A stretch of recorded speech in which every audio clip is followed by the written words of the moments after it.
So we've had our second quiz. We've taken a look at the solution. Everyone's going to be on pins and needles to see what their score is. I'll post them on the grade book as soon as they're graded. And from what I understand, anytime a professor does anything on Blackboard, your phone buzzes, right? So your phone is buzzing 100 times per day anytime something happens. So one of those buzzes will be your quiz grade when I get it into the grade book. Looking into the future, homework 5 is due on Sunday. Maybe some of you already have it finished because it's spreadsheet stuff that we've taken several classes ago. And then we're starting on Chapter 5 beginning today. Any questions on these announcements before we move forward? Yes? Do I drop the lowest quiz? No, I don't. But the good thing is that these quizzes are only worth about 1% of your final grade. So even if you got a 0 on one of your quizzes, it's going to have a very minor effect. I can't hear you. Well, you know, like the weighting, like homework is worth a certain amount. Each quiz is only about 1% of your final grade overall. We're going to have 6. Is it 2% each? It's 1% each, right? All right. Other questions? What about the homeworks? Can you be more specific? Okay. Oh, should we pull up the syllabus again? Suddenly we're interested in the syllabus? All right, let's take the time to do that.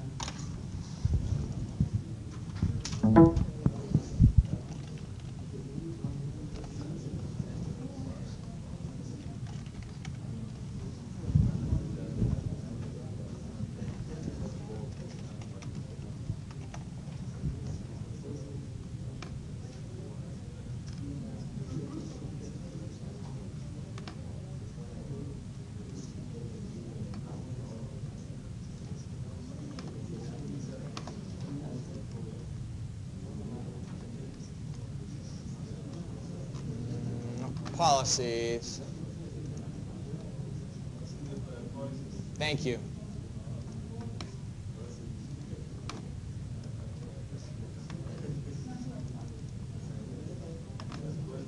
Oh, 12%. Yeah, I was mistaken. I thought it was 6%. So each quiz is worth 2. It's fixed. This is what we're doing. I'm not going to change things in the middle of the semester. I'm not going to drop one. You're gonna study for the quizzes. You're going to do fine. You don't need to panic. You can rely on yourself. There's no need to panic. All right? Okay, so the question was, what about assignments? Assignments are worth 20%. I can't hear you. What? How many assignments? All right. Let's go to the schedule.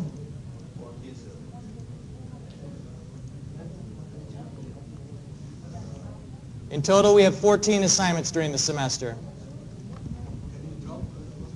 Nothing's going to be dropped. How about you just write your own grade? How about you come to my office at the end of the semester and tell me what grade you want, and I'll give you that. All right? Okay.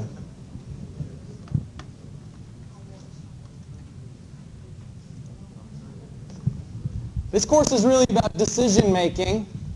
And we've been doing a lot of things with Excel, and you've been translating cash flow diagrams.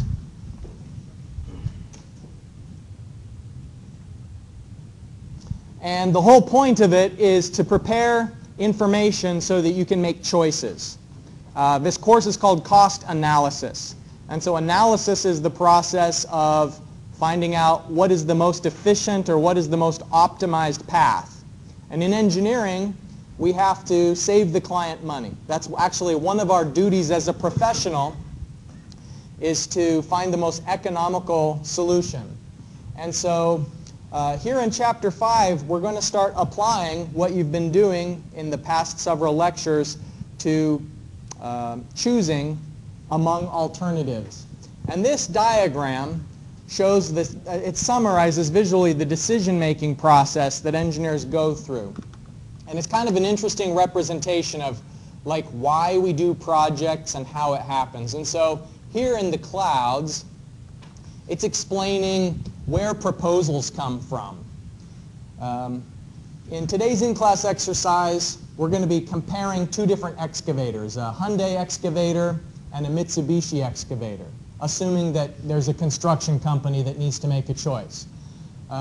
So think about in the future company that you might be in, whether it's a construction company, or maybe you'll be working for CVE, maybe you'll be working for the military. You know, it's hard to say what organization you'll be working for, but each one of them is always going to be planning on something new, building a new building, repurchasing equipment. And so a lot of the initial proposals come from people's past experience, or maybe from estimates of how much things cost. But then we have to go through a more specific and detailed quantitative process rather than just relying on gut instinct. If something is built just because someone thinks it's a good idea without looking at the numbers, almost always the project is going to be unprofitable. You know, unless you're very careful and detailed when you're analyzing which components to purchase and how big things should be, the project is going to be subject to cost overruns.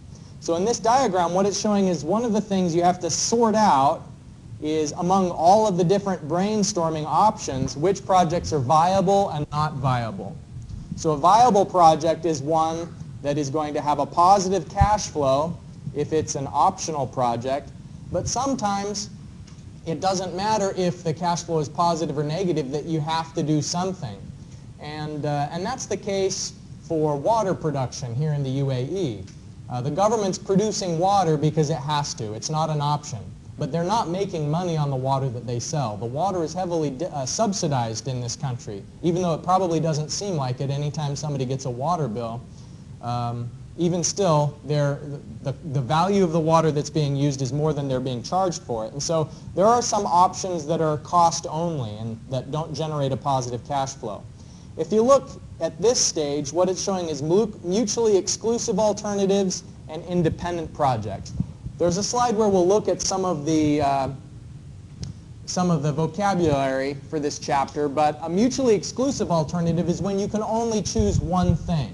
You have a specific need, and you don't need two of a part. You're only going to choose one of them. Whereas an independent project is when a company can invest in many different things, and they'll say yes to every project that has a positive cash flow for them. So let's look at some of that terminology. We've already talked about the difference between a mutually exclusive alternative and an independent project. The main difference between the two is whether you're going to go for only one or if you're going to go for more than one of the projects. In some cases, though, you can actually do nothing. The do nothing alternative is usually taken to mean that you stay with the current approach. It doesn't specifically mean that you just sit in a quiet room and do nothing. It means you don't do anything new. You don't introduce additional costs that are any different from the status quo. A revenue-based project is one that has inflow and outflow, but a cost-based project is one that is only losing money. And it's usually those sorts of projects like, take for example, a public park. Many public parks don't charge any admission. There's a few in this country that do charge admission, but usually it's very small, just a few dirhams.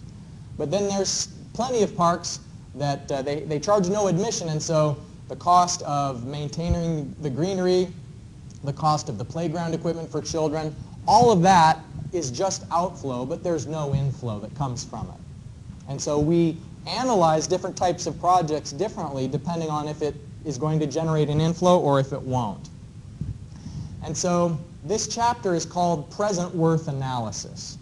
You found the present worth before, but you haven't analyzed alternatives based on it.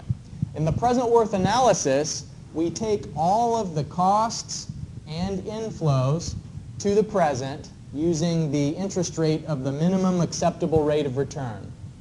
And if the project is mutually exclusive, then you just choose the one that has the highest positive present worth. So that's what we'll be doing today, is the two alternatives are mutually exclusive, so you'll pick the one that gives you the most money in the present.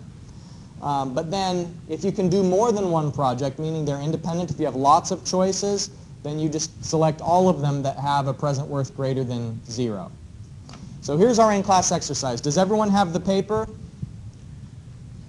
All right, you've done it before. You've done, you've done present worth discounting in the past, but in this case, you're going to have to compare two choices. So start in part one by drawing a cash flow diagram for each of the options. The Mitsubishi option costs a little more. The Mitsubishi option costs $250,000 today, but compared to the Hyundai, which is cheaper, you'll notice the Mitsubishi seems to be generating more revenue each year. The Mitsubishi is generating $95,000, whereas the Hyundai is only generating $89,000 each year. So there's something about the difference between this equipment. Like maybe the Mitsubishi can be loaded on and off a truck more quickly so it can get to more job sites. You know, we don't know when we're doing the analysis why it's generating more revenue. It's just that it is. And so we take this given information as correct and draw the cash flow diagram for it. You've got several different things that are happening each year. The maintenance charge happens at the end of every year, even the year that you sell it. The fuel cost happens at the end of the year, even the year that you sell it. You have to pay for fuel.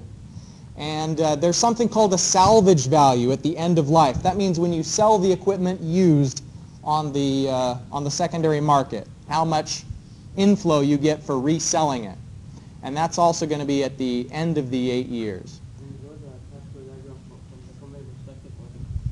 From the company's perspective, good question. Yeah, you want to assume that you're doing this analysis on behalf of your company. So you're going to have arrows stacking on top of each other and arrows going the opposite direction. You know, like you may have something that looks like this. You know, you're going to have some costs, you're going to have some revenue. So when you do the cash flow diagram, just to visualize the problem, keep it separate. But when you do the calculations, then you can think about it as just the net amount. By net amount, I mean it's the positive minus the negative. And so you do your calculations based on what's left over. Okay.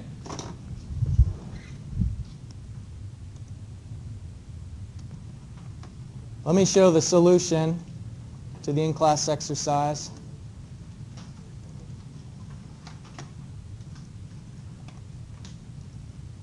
Here's the cash flow diagram. Yours probably looks better than mine. I'm a horrible artist when it comes to a pencil or a pen. But the main idea is that we have an outflow in year 0 to buy the equipment, and each year we're getting revenue. We have fuel costs and maintenance costs. So you can see I've said what the A is for the revenue, the A for the fuel, the A for the maintenance, and then here's my salvage value. When we do the calculations for the Mitsubishi, for example, I found the difference between the revenue and the cost. So $43,000 is the revenue minus both of the costs. There's two different ways to do this problem. You could do a P/A for 7 years, and then do the P/F, including the salvage and the revenue for that year. Or you could say that the annual series continues through 8 years. You'll get the same answer either way. It's just what I did was I didn't combine the revenue in year 8 with the salvage value. I took it separately. It doesn't matter. So in the end, the Mitsubishi is worth $5,058.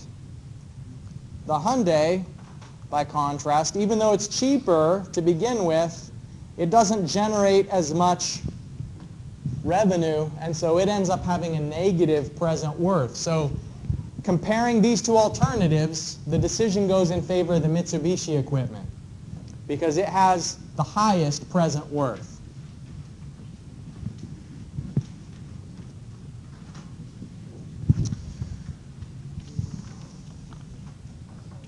Okay. So we are out of time for today. Unfortunately, time always flies when you're having fun. I'll put that solution back on the screen in just a minute. I just wanted to point out one last time, you've got a homework due on Sunday. So I will see you then.